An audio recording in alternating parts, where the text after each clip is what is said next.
Hello everyone, आज का topic है antibiotics and this is very important topic for pharmacy students जिनके पास pharmaceutical chemistry है या फिर मेडिसिनल केमिस्ट्री है। इसमें आज हम स्टडी करेंगे इसका introduction, classification, then we'll see the mode of action और इसके uses. So let us begin with it.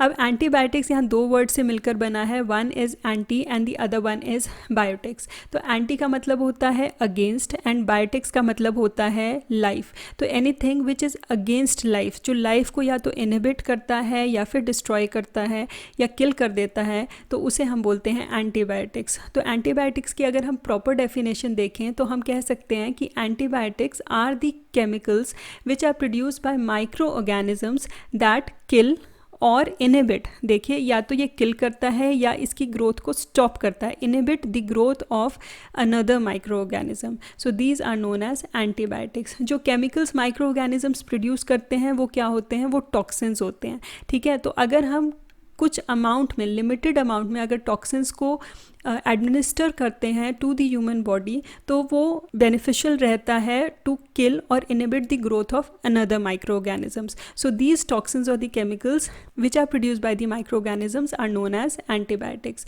तो एंटीबायोटिक्स के बारे में हम कह सकते हैं कि they are the antimicrobial substances which are active against bacteria. तो बेसिकली जो एंटीबायोटिक्स हैं वो बैक्टीरिया के अगेंस्ट काम करते हैं, they are not active against viruses. तो ये बैक्टीरिया के अगेंस्ट ही काम करेंगे।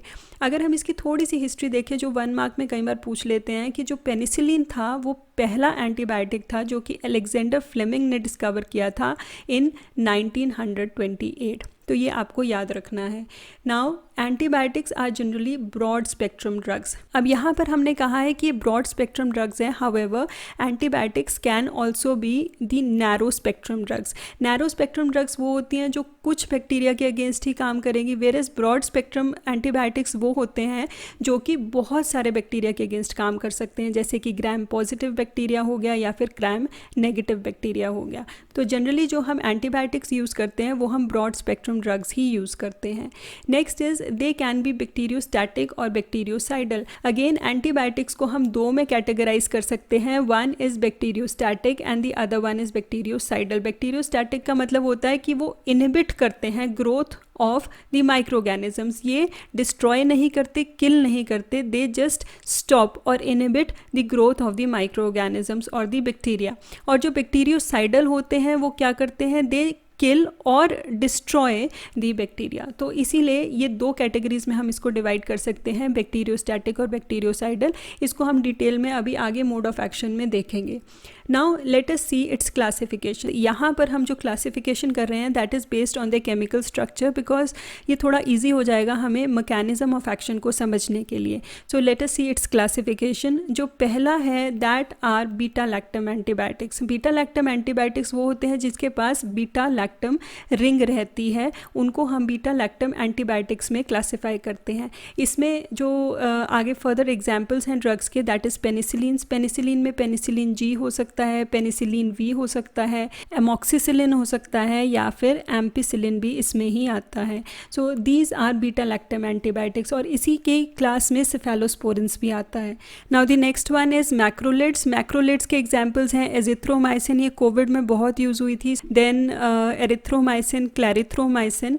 Next is aminoglycosides. एमिनोग्लाइकोसाइड्स का एग्जाम्पल है जेंटामाइसिन एंड स्ट्रेप्टोमाइसिन। आप यहाँ पर देखिए जो सफिक्स लगा हुआ है that is mycin in each and every case, तो कंफ्यूज नहीं होना। मैक्रोलिड्स में एजिथ्रोमाइसिन, एरिथ्रोमाइसिन और क्लैरिथ्रोमाइसिन आएगा। इसमें आप एक या दो एग्जाम्पल्स याद कर लीजिएगा। और अमीनोग्लाइकोसाइड्स में gentamicin and streptomycin. Now next class of drugs is tetracycline. अब टेट्रासाइक्लिन इसे क्यों कहा जाता है? क्योंकि यहाँ पर 4 साइक्लिक रिंग्स होती हैं। यहाँ पर हम इसका स्ट्रक्चर डिटेल में नहीं स्टडी करेंगे, पर आप बस इसके एक या दो ड्रग्स के नाम याद कर लीजिएगा। इसमें लास्ट में जो सफिक्स लगता है that is cycline. So tetracycline, doxycycline, minocycline. And next category is miscellaneous drugs, के spelling is a bit wrong. तो ये जो मिसलेनियस ड्रग्स है उसके एग्जाम्पल हैं क्लोरमफेनिकॉल और क्लिंडामाइसिन।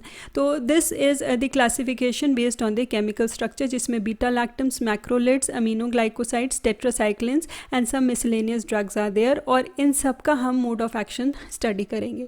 तो जो पहला है that is beta lactam antibiotics. Beta lactam antibiotics का मोड ऑफ एक्शन स्टडी करने के लिए पहले इनके स्ट्रक्चर जानने ज़रूरी हैं। तो हम इसमें पेनिसिलिन और सेफेलोस्पोरिन के स्ट्रक्चर बना लेते हैं। अभी हमने कहा जो बीटा लैक्टम एंटीबायोटिक्स हैं उसमें बीटा लैक्टम रिंग प्रेजेंट होती है।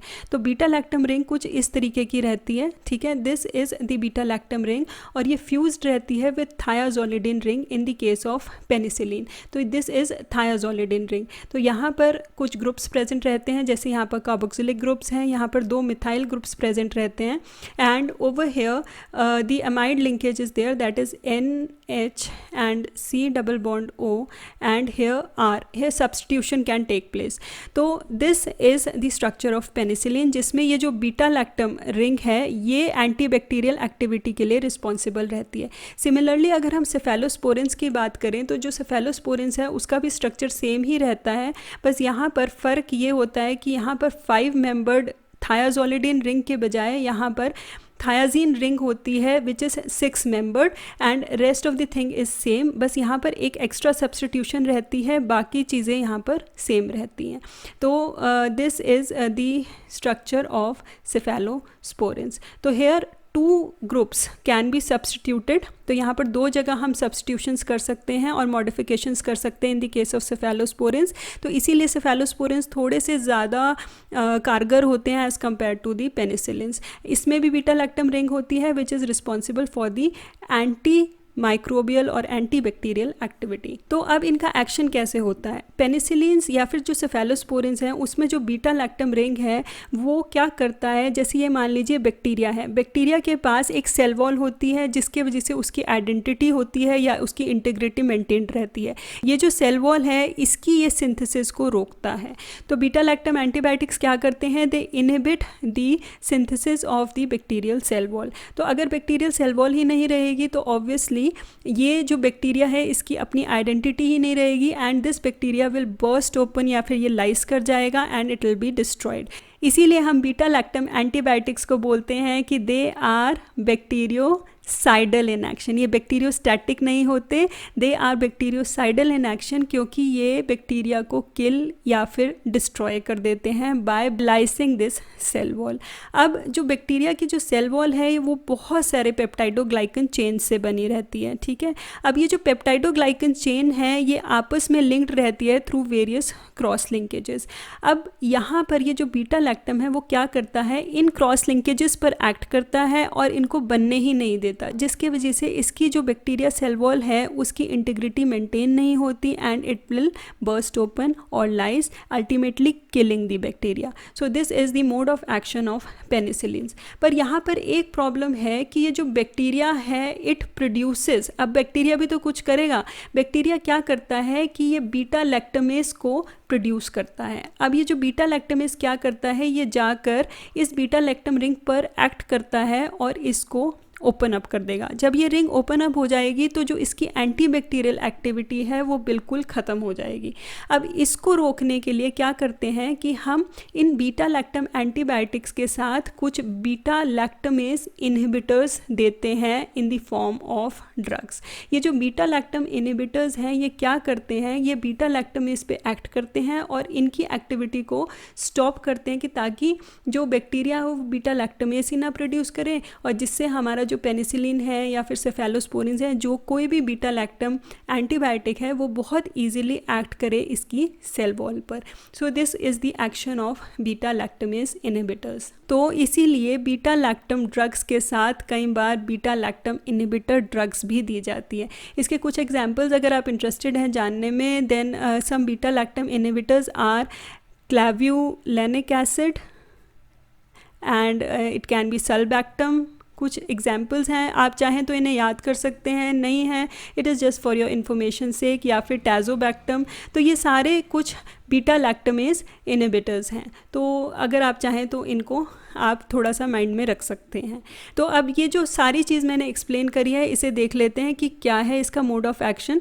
तो बीटा लैक्टम एंटीबायोटिक्स कैसे एक्ट करते हैं? They are bacteriocidal, this I have explained you कि ये किल करते हैं और डिस्ट्रॉय कर देते हैं by lysing the cell wall of the bacteria. Next is they interfere with the bacterial cell wall synthesis.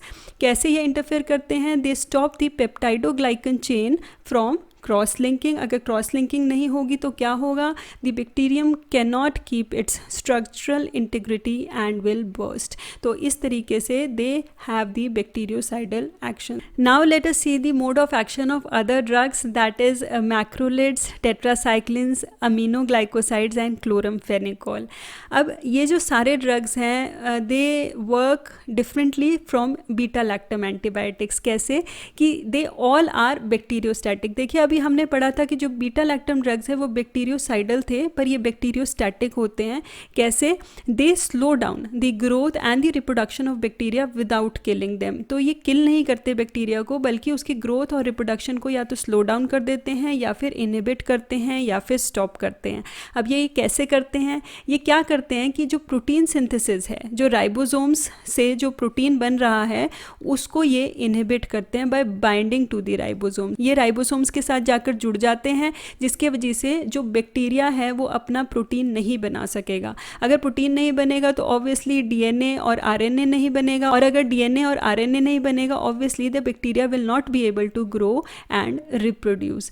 तो इस तरीके से ये इनहिबिट करता है different stages of translational process. Translational processes वो सारे प्रोसेसेस होते हैं जो कि प्रोटीन सिंथेसिस में यूज़ होते हैं। सो let us see the mode of action by a single diagram. तो ये सारे के सारे जो ड्रग्स हैं उसको हम एक ही डायग्राम से एक्सप्लेन कर सकते हैं कि कैसे इनका मोड ऑफ एक्शन रहेगा। देखिए पहले समझ लेते हैं कि जो बैक्टीरिया है वो कैसे प्रोटीन सिंथेसिस करता है। बैक्टीरिया का जो राइबोसोम है उसके पास 2 सब यूनिट्स रहते हैं, एक 50S सब यूनिट और एक 30S सब यूनिट। ठीक है, जो 30S सब यूनिट है वो बाइंड करता है विद mRNA, और 50S सब यूनिट है उसके पास 2 साइट्स रहती हैं। वन इज़ पेप्टाइडल साइट जिसके पास tRNA with growing peptidyl chain लगी होती है, और एक अमीनो एसाइल साइट जो कि उस tRNA को एक्सेप्ट करता है जिसके पास एक अमीनो एसिड नया लगा हुआ है। So let us see over here. देखिए यहाँ पर P साइट जिसके पास ग्रोइंग प्रोटीन चेन है, और यहाँ पर A साइट वो tRNA एक्सेप्ट करेगा जिसके पास एक नया अमीनो एसिड ये कैरी करके लेके आ रहा है। So here both the sites are occupied. अब इसके बाद क्या होगा कि यहाँ पर देखिए ये जो ग्रोइंग प्रोटीन चेन थी ये यहाँ पर चेन ट्रांसफ़र होगा और ये इस अमीनो एसिड के साथ जाकर कंबाइन कर जाएगा, जिससे ये और बड़ी प्रोटीन चेन बन जाएगी। तो here this tRNA will be free and it will be released from this P site, और यहाँ पर ये इस P साइट को वेकेट कर देगा। तो ये जो पूरा ग्रोइंग चेन है, यहाँ पर जो पेप्टाइडल चेन है या फिर जो प्रोटीन चेन है, अब इस पूरे tRNA के साथ ये यहाँ पर ट्रांसलोकेट हो जाएगी। तो यहाँ पर इसकी ट्रांसलोकेशन हो गई, जिससे कि जो A साइट है वो वेकेंट हो जाएगी for new tRNA which is carrying the amino acid. तो इस तरीके से bacteria can synthesise its protein.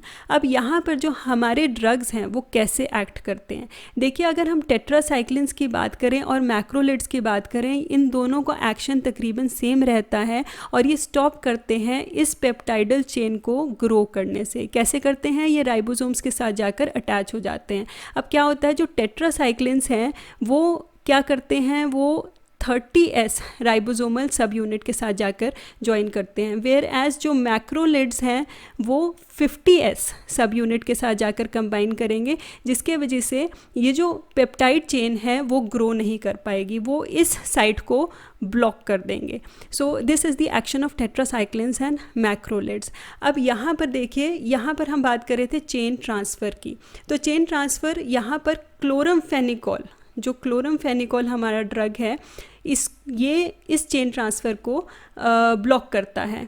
तो यहाँ पर अगर चेन ट्रांसफ़र ही नहीं होगी, जो ये वाली चेन यहाँ पर ट्रांसफ़र हो रही थी, अगर ये इसको ब्लॉक कर देगा, obviously the protein synthesis can not take place. तो अब हमने यहाँ पर क्लोरमफेनिकोल का भी रोल देख लिया। अब अमीनोग्लाइकोसाइड्स क्या करते हैं, ये ब्लॉक करते हैं इस ट्रांसलोकेशन प्रोसेस को, जो ये यहाँ से यहाँ ट्रांसलोकेट हो रहा है, तो अमीनोग्लाइकोसाइड्स यहाँ पर एक्ट करते हैं। So aminoglycosides they block the translocation process. तो इस तरीके से translocation process. So by this way the aminoglycosides, they stop or inhibit the protein synthesis in the bacteria. So this was the mode of action of all the drugs कि macrolides, tetracyclines कैसे act करते हैं, ribosomes के साथ reversibly join करते हैं 30S and 50S सब unit के साथ। अमीनोग्लाइकोसाइड्स ट्रांसलोकेशन प्रोसेस को स्टॉप करता है, और जो क्लोरमफेनिकोल है वो चेन ट्रांसफ़र को ब्लॉक करता है। So this was the mode of action. Now let us see some of the uses of the antibiotics. See friends, जो एंटीबायोटिक्स है, अभी हमने कहा कि ये बहुत सारे बैक्टीरियल इन्फेक्शंस के अगेंस्ट लड़ने में काम करता है, तो ये कोई भी वायरसेस के अगेंस्ट इफ़ेक्टिव नहीं रहता, ये आपने याद रखना है। They treat all the bacterial infections. अब देख लेते हैं कौन कौन से बैक्टीरियल इन्फेक्शंस, जैसे कि कार्डियक इन्फेक्शंस, कोई ब्लड में अगर इन्फेक्शन हो गया हो, blood stream infection, pneumonia, sore throat, that is respiratory infections, UTIs, that is urinary tract infections, skin infections, meninginitis, bone and joint infection, intra-abdominal infections, and so on. The list goes on. So antibiotics are effective in treating variety of bacterial infections in the human body. So that was all about antibiotics. I hope कि antibiotics topic आपको clear हो गया होगा. If you have any doubts, you can ask in the comment section, and if you like the video friends, please do hit the like button, share it with your friends, and also do subscribe the channel if you have not yet subscribed it. Thanks for watching.